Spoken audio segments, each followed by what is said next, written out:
Jadi di sini saya akan membahas apa itu penjualan angsuran dan contoh kasusnya seperti apa.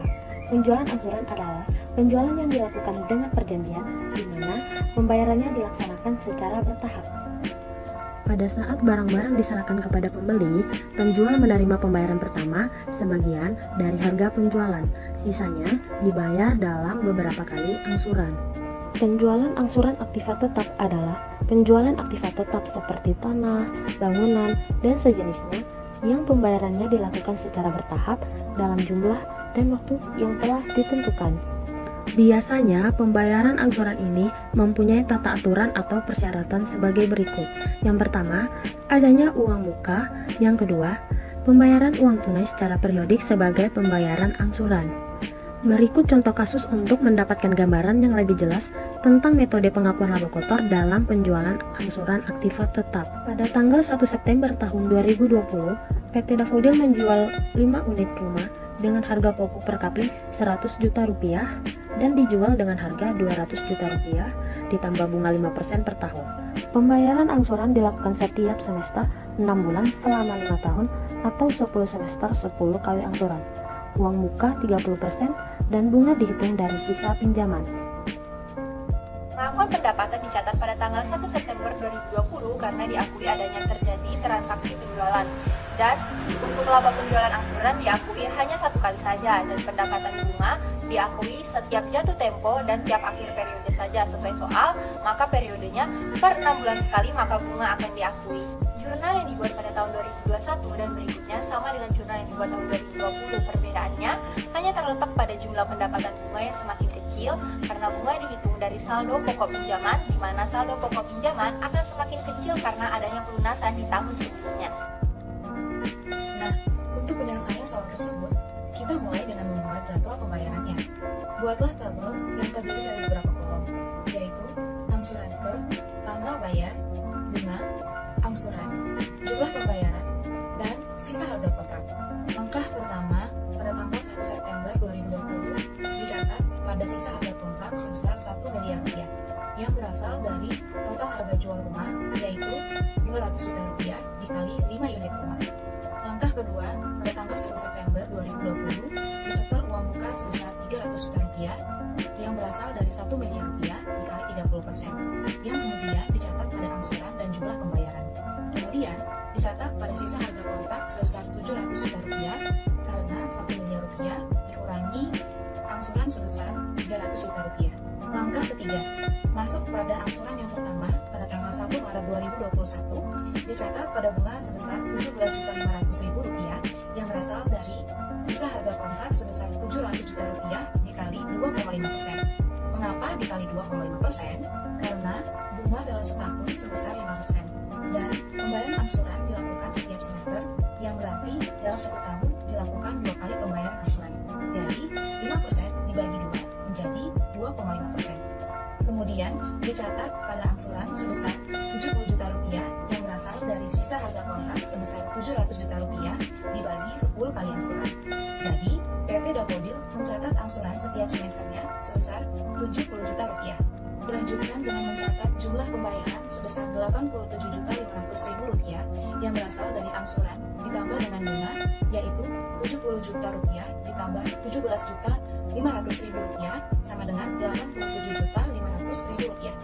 Lalu dicatat pada sisa harga kontrak sebesar 630 juta rupiah yang berasal dari 700 juta rupiah dikurangi angsuran yang pertama, yaitu sebesar 70 juta rupiah sama dengan 630 juta rupiah. Lakukan langkah ketiga secara berulang sampai pada angsuran yang ke-10.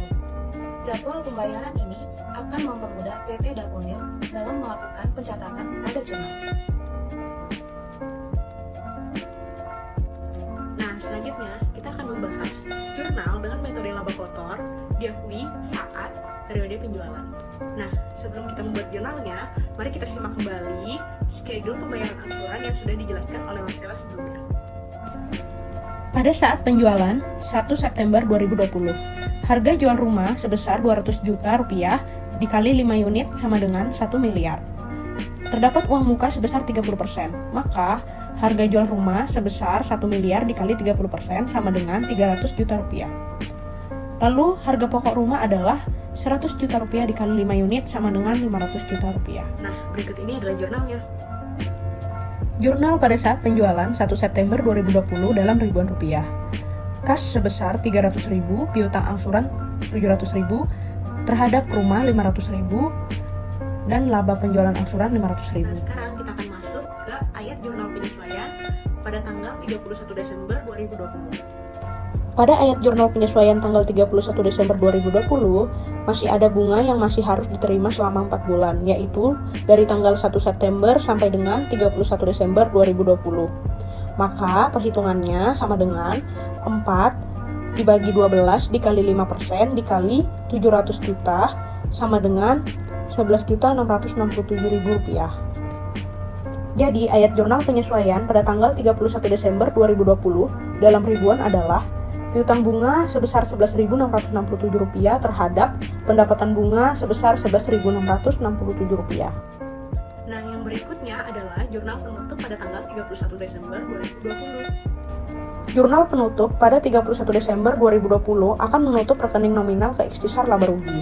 Maka, jurnal penutupnya dalam ribuan adalah laba penjualan angsuran sebesar Rp500.000, pendapatan bunga sebesar Rp11.667 terhadap ikhtisar laba rugi sebesar Rp511.667. Sekarang kita masuk ke tahap pencatatan untuk angsuran pertama. Kita lihat dulu ya schedule yang udah dibuat oleh Marcella. Kalian perhatikan untuk baris di angsuran pertama, yaitu pada kolom jumlah pembayaran. Jumlah pembayaran sebesar 87.500.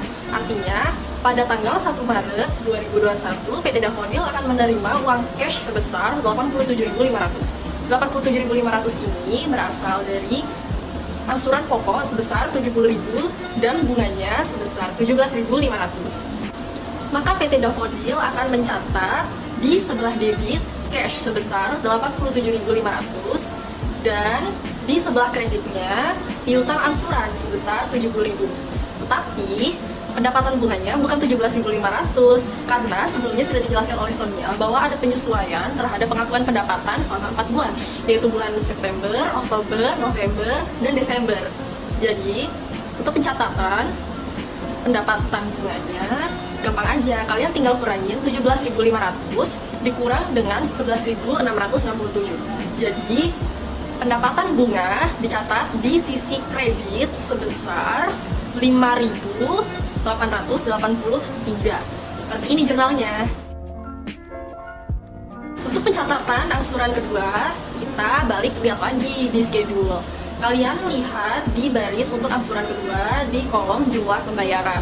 Jumlah pembayarannya adalah 85.750. Maka PT Davodil akan mencatat pada tanggal 1 September 2021 sebesar 85.750. Kemudian disusul di sebelah kredit ada pendapatan bunga sebesar 15.750 dan piutang angsurannya 70.000. Kalian bisa lihat jurnalnya ya. Nah, karena angsuran ketiga itu ada di bulan Maret 2022, tapi kita harus mengakui pendapatan di bulan Desember. Jadi kita hitung pendapatan bunganya mulai dari September, Oktober, November, dan Desember. Cara hitungnya 4/12 dikalikan 10% bunganya per tahun, kemudian dikalikan dari sisa harga kontraknya sebesar 560.000. Hasilnya 9.333. Maka PT Davodil pada jurnal penyesuaiannya akan mencatat piutang bunga di sebelah debit 9.333, kemudian di sisi kreditnya pendapatan bunga sebesar 9.333. Ini jurnalnya.